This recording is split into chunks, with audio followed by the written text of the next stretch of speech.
한일 관계는 지리적 위치로 인해서 오랜 기간 역사 문제를 겪어온 데다가 최근엔 국제 무대에서 다양한 국면을 맞으면서 갈등을 겪고 있는 상태입니다. 특히 아베 내각은 코로나 사태로 인해서 지지율이 바닥을 치고 있는데 이를 반등시킬 재료가 급하게 필요한 상황입니다. 이럴 때 가장 많이 활용되는 것은 역시 한국 때리기를 통한 지지율 반등 모색이라고 할 수 있습니다. 첫 번째, 주한미군 사라진다. 일본 선제 공격하자. 아베 내각은 자국 안보의 불안함을 재료로 군사력 강화를 하려는 야욕을 오랜 기간 보였습니다. 이러한 흐름은 내각 지지율에 큰 보탬이 되기 때문에 사연임을 노리는 아베 총리에 의해 적극 추진됩니다. 그런데 최근 일본은 이것을 한국과 관련된 이슈와 밀접하게 결부하고 있다는 것입니다. 일본의 언론들은 최근 월스트리트 저널 등에서 보도가 된 미 국방부가 주한미군을 철수한다는 옵션에 대해서 집중적으로 보도하고 있습니다. 방위비 관련 협상이 잘 되지 않으면 트럼프 대통령이 한국에서 주한미군을 철수시킬 수 있다는 얘기가 오랫동안 이뤄졌었는데 이제 그것이 미 국방부까지 관여가 되고 있다는 것입니다.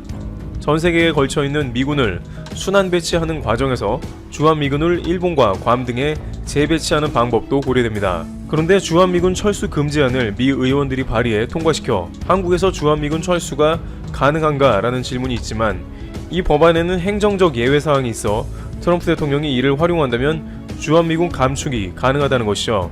일본은 여기서 놓치지 않고 자국의 역할을 적극 강조합니다. 만약 주한미군 철수가 실제로 이뤄진다면 중국, 북한, 러시아 등이 한국의 공세로 나올 수 있고 그것은 일본에도 안전하지 않은 사안이기 때문에 일본이 적극 무장을 강화해야 한다는 것입니다. 그러면서 일본 주변국들을 먼저 선제 공격할 수 있는 적기지 공격 능력을 강화해야 한다고 하는 것이죠. 안 그래도 일본은 이번 달에 발간된 방위 백서에서 북한이 일본을 핵 공격할 수 있다고 기술했습니다. 따라서 북한을 선제 공격할 수 있는 무기와 군사력을 적극적으로 늘려야 한다는 것을 보여주고 있습니다. 일본 국민들도 이에 대해서는 찬성하는 쪽입니다. 북한이 실제 상공을 지나서 대륙간 탄도미사일을 발사한 전례가 있기 때문에 가능하다면 일본도 그에 관한 방어 능력을 충분히 갖춰야 한다는 것이죠. 그리고 가장 일본 언론들이 강조하는 점은 중국에 대한 경계라고 할 수 있습니다. 산케이는 중국이 일본을 얕보고 있다면서 중국에 뭔가 보여줄 때가 왔다며 군사력 증강을 논합니다. 생각후 열도를 지키는 것은 일본의 가장 큰 당면한 과제이므로 국방력 증가는 필연인 것입니다. 여기에 고노다로 방위상은 적극적인 방어 능력은 상대방을 먼저 공격하는 능력까지 포함한다면서 헌법을 다르게 봐야 한다는 속내를 본격적으로 드러내면서 전쟁 가는 국가로 가려고 합니다. 한편으로 이러한 일본의 움직임에 대해서 미국은 오히려 내심 반길 수 있다는 분석도 제기되고 있습니다. 동북아시아에서 미국은 점점 군비 강축을 위해서 다양한 조치를 검토 중인데 일본이 미국에서 무기를 들여와서 군사력이 급격하게 늘어난다면 미국의 재정에도 도움이 되고 중국과 북한 등을 견제하기에 좋은 옵션도 되는 것입니다. 미 국방부는 최근 F-35 105대를 일본에 판매하는 최종 승인을 완료하면서 이는 미국 경제와 일자리에 도움이 되면서 동북아시아의 안보에도 좋은 역할을 할 것이라고 했습니다. 미군이 묵인하는 일본 군사력 강화는 누구도 제재할 수 없고 가장 걸리는 것은 아직 한 번도 이뤄진 적이 없는 전쟁 관련 일본의 헌법 개정인데 이는 곧 추진될 수도 있습니다. 아베 내각이 코로나19 확산을 헌법 개정의 동력으로 삼으려고 하는 움직임이 감지되고 있기 때문입니다. 게다가 아베 총리의 임기가 얼마 남지 않아서 전쟁 가능한 국가로의 개헌을 자신의 임기 내에 마무리하려 할 것입니다. 만약 그렇게 된다면 한국 입장에서는 일본이 온전히 중국과 북한만을 경계하려고 하는 개헌이라고 보기는 어렵습니다. 일본은 비상식적으로 한국의 수출 규제 정책과 더불어서 독도 분쟁 등 끊임없이 한국과 마찰을 일으켜왔기 때문에 군사력이 충분히 확장되는 순간 이를 적극적으로 활용할 것이 자명하며 그 가운데 한국 카드는 등장할 가능성이 큽니다. 또한 주한미군이 점점 감축된다면 오히려 미군 없는 한국 땅은 북한, 중국뿐 아니라 일본에게도 노림수가 될 것입니다. 주한미군 철수가 아베 내각에 있어서는 일종의 호재이기 때문에 내심 바라고 있는 분위기입니다. 한편 일본은 한국이 일본의 명칭을 동해로 바꿀 것으로 보인다며 불안감을 호소하고 있습니다. 두 번째, 일본해가 동해가 될 것이다. 일본 우익 언론은 연일 한국이 최근 다양한 국제 무대에서 눈에 띄고 있다며 끌어내려야 한다는 의견을 전개합니다. 최근 유명희 산자부 통상본부장의 WTO 총장 이프부는 일본이 사활을 걸고 방해하는 모습을 보이고 있습니다. 보통 이러한 국제 무대에서 총장들을 국가 간에 돕는 일은 있지만 낙선 운동을 하는 경우는 거의 없다시피 했습니다만 일본은 한국 후보에 대해서 낙선 운동을 도모하고 있습니다. 마치 불매 운동과 같이 한국에 대한 보이콧을 의미합니다. 그러면서 다양한 이유를 들어서 한국에서 절대로 WTO 총장이 나오면 안 되는 이유를 들고 있습니다. 일본은 다음과 같은 이유를 전 세계의 한국 WTO 낙선 운동의 재료로 활용할 것으로 보이고 있습니다. 그 중에 하나는 일본해가 동해로 바뀐다는 것입니다. 과거의 반기문 총장의 예를 기억하자는 것인데, 반기문 총장이 과거 유엔 근무할 때 그는 한국 서울에 오케스트라를 유엔에 초대했으며 팜플렛을 배포했는데 그 지도에서 일본해가 동해로 표기되었다는 것이고, 이는 명백히 국제 룰을 어겼다는 것입니다. 누구보다 중립을 지켜야 할 유엔 사무총장이 자국의 지도를 배포하면서 동해로 표기한 사실을 봤을 때 유명희 본부장이 WTO 총장이 된다면 세계무역기구의 공식 지도에 일본해가 아닌 동해로 될 거라고 예측합니다. 또한 반기문 유엔 총장 재직 당시에 한국의 뮤지컬 안중근 공연에 각종 유엔 대사를 초청하기도 했다는 것입니다. 그러면서 한국은 정치적인 요소를 국제 무대로 끌고 나와 전 세계의 질서를 흐트려 놓을 가능성이 있다는 것입니다. 따라서 유명희 통상본부장이 WTO 총장이 되는 것은 반기문 유엔 총장의 시즌2가 될 것이라고 보는 것입니다. 또한 일본에서는 유명희 통상본부장의 나이가 반기문 총장보다 젊은 것도 악재라고 전하고 있습니다. 반 총장의 경우에는 유엔 총장을 62세에 취임해 결코 한국의 공직으로 돌아갈 수는 없었지만, 유명희 통상본부장은 WTO 총장을 마치더라도 대한민국 정부의 공직에 돌아가게 되는데, 이는 한국 정부가 바라는 대로 WTO 총장을 수행할 가능성이 매우 높다는 것입니다. 그렇게 되면 수출규제 소송을 비롯해서 각종 안건에서 일본이 불리하다는 논리입니다. 이렇게 일본은 별의별 생각을 다해가면서 절대로 유명희 총장은 안 된다고 가정합니다. 또한 한국은 수출규제 문제를 국제 안보 문제로 연결시켜서 지소미아를 파괴하려고 했다며 비판하고 있습니다. 한국 때문에 동북아시아 안보를 우려하는 미국이 가장 크게 당황했으며 그들의 행동은 예측이 불가능하다는 식입니다. 일면 미국조차 크게 고려하지 않는 막무가내식의 한국이 국제 무대에 수장을 해서 되겠냐는 것입니다. 미국을 크게 신경 쓰는 일본은 또한 WTO의 후보 중 아프리카 케냐 후보를 선택하면 안 된다고 합니다. 케냐는 중국의 많은 지원을 받는 국가인데, 그렇게 되면 WTO는 중국의 뜻대로 휘둘린다며, 이는 미국이 강하게 반대해서 결국 WTO 총장이 되기가 매우 어려워진다는 의견을 내고 있습니다. 그러면서 일본이 반대하는 한국을 미국도 역시 반대할 것이라는 일말의 기대를 가지고 있습니다. 그러나 미국은 일본이 생각하는 만큼 모든 면에서 호락호락하지 않다는 정황이 등장했습니다. 세 번째, 트럼프, 주일 미군도 철수시킬 생각. 앞서 논의된 바와 같이 일본은 주한미군의 철수가 이루어지면 자국의 안보 강화를 위해 힘써야 한다며 주한미군의 철수를 내심 바라는 면도 있습니다만, 트럼프 대통령은 주일 미군 철수도 고려하는 모양입니다. 존 볼턴 전 미국 백악관 국가안보보좌관은 주일 미군 주둔 경비로 도널드 트럼프 대통령이 연간 80억 달러 약 9조 6천억 원을 요구했다는 자신의 주장에 대해 트럼프 씨의 진심이라고 주장했습니다. 볼턴 전 보좌관은 16일자 요미우리 신문과의 인터뷰에서 이같이 밝히고 미군을 철수시킬 가능성도 충분히 있다고 말했습니다. 그는 6월 하순에 출판한 회고록에 작년 7월 자신의 일본 방문 때 야치 쇼타로 국가안전보장국장에게 주일 미군 주둔 경비에 관한 트럼프 대통령의 요구액을 전달했다고 썼습니다. 볼턴 전 보좌관은 트럼프 대통령이 주한미군 주둔 경비로 연간 50억 달러를 요구한 것에 대해서는 주둔 경비 전체의 50%를 덧붙여 올린 금액이라고 회고록을 통해 밝힌 바 있습니다. 그는 트럼프 대통령은 일본을 지키는데 미국이 이익을 내야 한다고 생각하고 있다면서 주한미군과 비슷한 방식으로 주일 미군 주둔 경비 요구액을 산정했음을 시사했다고 요미우리는 전했습니다. 막상 일본도 한국과 크게 다르지 않은 입장으로 트럼프 아베 정상 간의 친분이 두텁다고는 하지만, 트럼프 대통령은 일본에는 규모에 맞게 훨씬 큰 이익을 봐야 하고 그렇지 않으면 미군 철수라는 트럼프 동맹 공식을 여지없이 내밀고 있는 것입니다.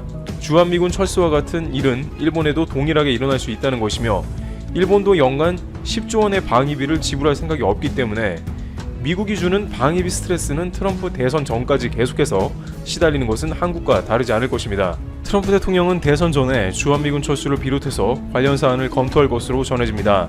미국도 일본의 최우선 동맹이라는 생각은 버려야 하는 순간이 올 수 있는 것입니다. 이와 같이 일본은 한국과 다양한 국제 무대에서 한국을 견제하거나 비교하는 모습을 보입니다. 특히 국제기구의 수장이 되려는 한국을 온갖 견제 수단을 동원해서 막으려고 합니다.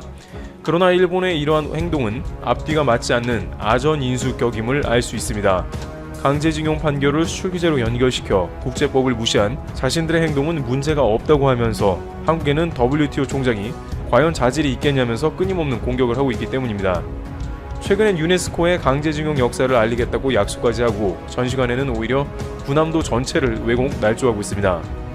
앞으로 일본이 군사력을 강화하려 함에 따라 더욱더 한국과의 갈등은 가속화될 것으로 관측됩니다. 세계 10대국 수출이 모두 급락했는데 한국은 올해 1월부터 4월까지 수출액 누계가 7위에서 6위로 올라갔다는 것입니다.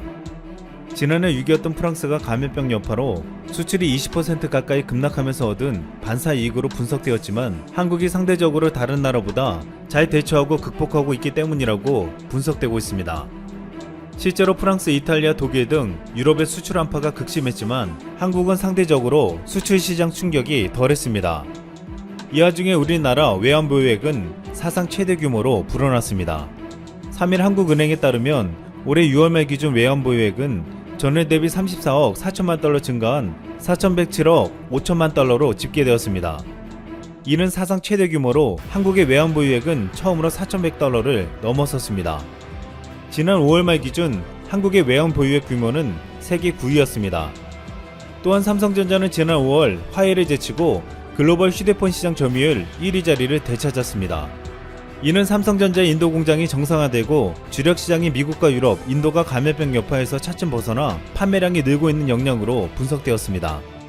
특히 최근 중국과 인도의 갈등으로 인도에서 중국 제품 불매운동이 벌어지면서 앞으로 화해와의 격차는 더 벌어질 것으로 예상되고 있습니다.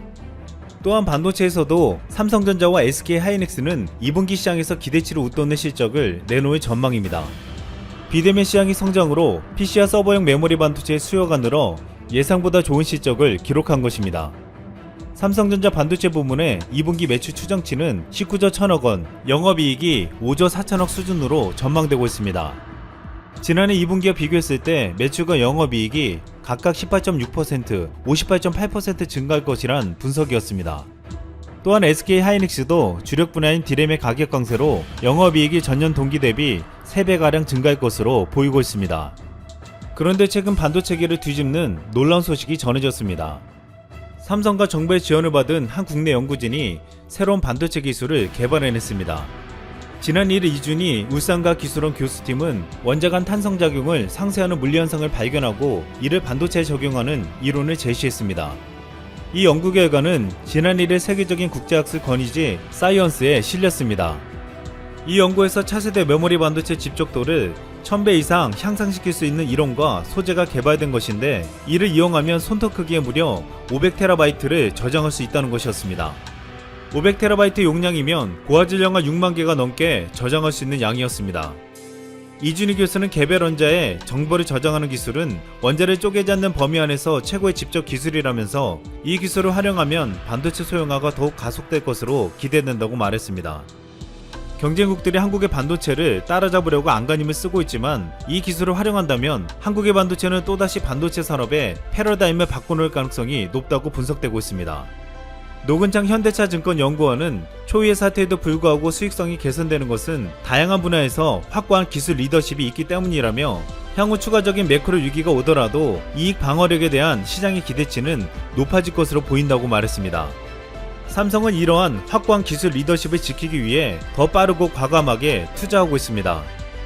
최근 삼성전자가 시스템 반도체, 인공지능, 소프트웨어 등 차세대 신기술 분야의 핵심 인재 채용을 크게 확대하며 초격차 준비에 박차를 가하고 있습니다. 삼성전자는 지난 1일 올 상반기에만 반도체 설계, AI 분야의 박사급 인력 500여 명을 채용했다고 발표했는데 올 연말까지 석박사 인력 채용으로는 역대 최대 규모인 총 1000여 명을 채용할 방침입니다.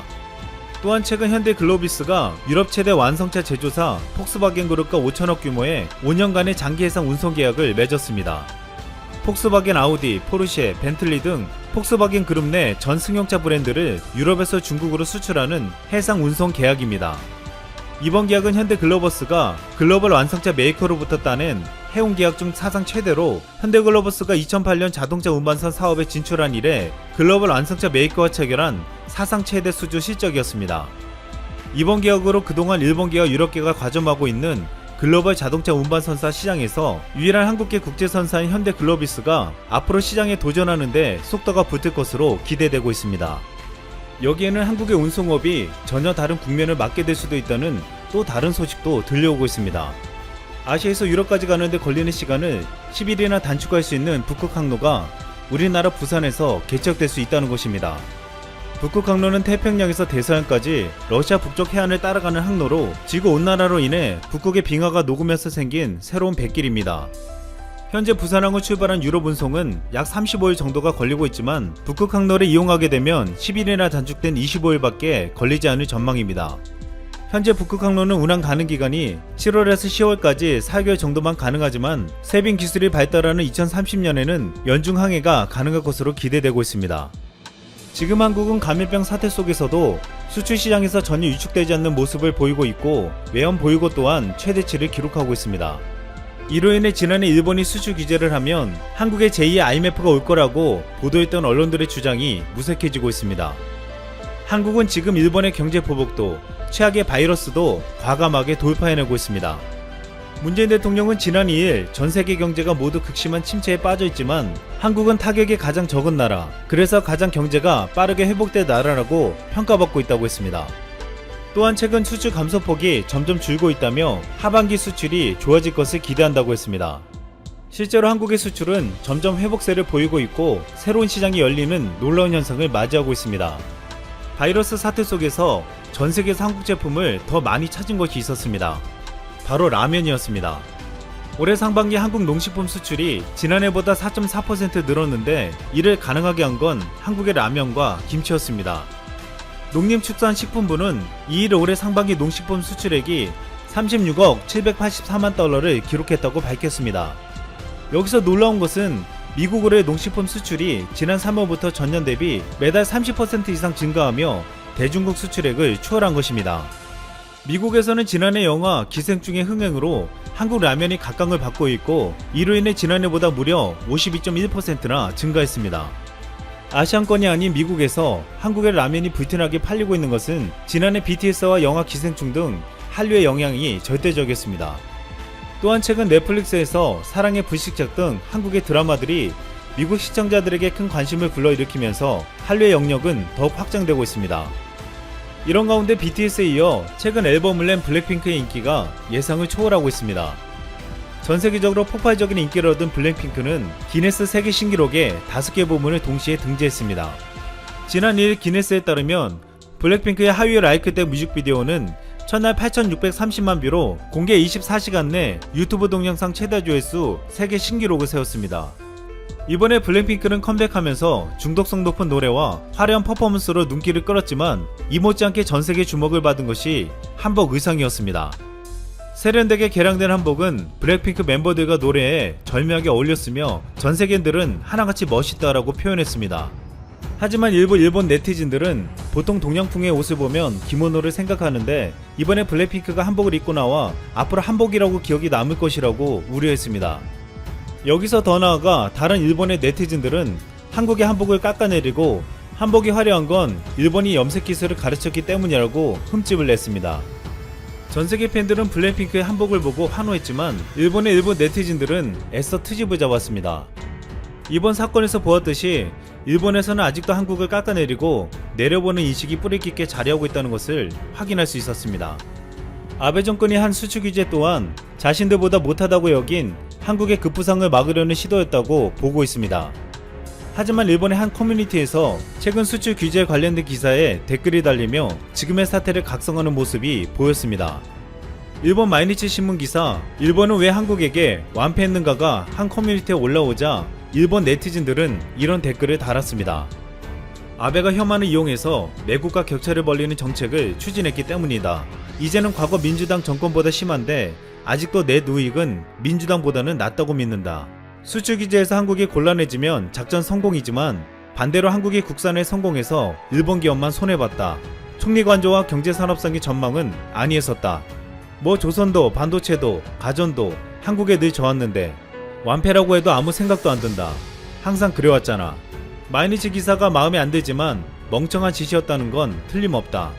일본은 가볍게 한국을 위협해볼 생각이었다. 결과는 일본 불매운동에 일본 방문객 전멸, 대체품 조달, 가볍게 위협하는 것 때문에 일본은 얼마나 피해를 입었나. 또한 서구 동맹국의 지지를 얻지 못했기 때문에 일본이 수출 규제한 품목을 미국 메이커가 한국에서 생산하게 되는 바보 같은 상황이 되어버렸다. 1년 전 수상 관저에서 노린 것은 수출 규제하면 한국의 반도체 제조 라인이 멈추고 한국이 울면서 매달린다였다. 그런데 1년이 지난 지금 정상 가동하고 있음. 이 정책 만든 녀석 잘라라. 결국 일본 정부의 행동은 아무런 이익도 얻지 못했다. 한국의 산업이 성장하는 것을 적극적으로 도와줬고 앞으로 한국으로부터 얻을 수 있는 이익을 줄여줬을 뿐이다. 1년 동안 1조엔의 국익을 날렸고 그 손실은 지금도 늘어나고 있다. 아베가 퇴진하면 바로 사죄하고 수출 재개할 거니까 초조해할 필요 없다.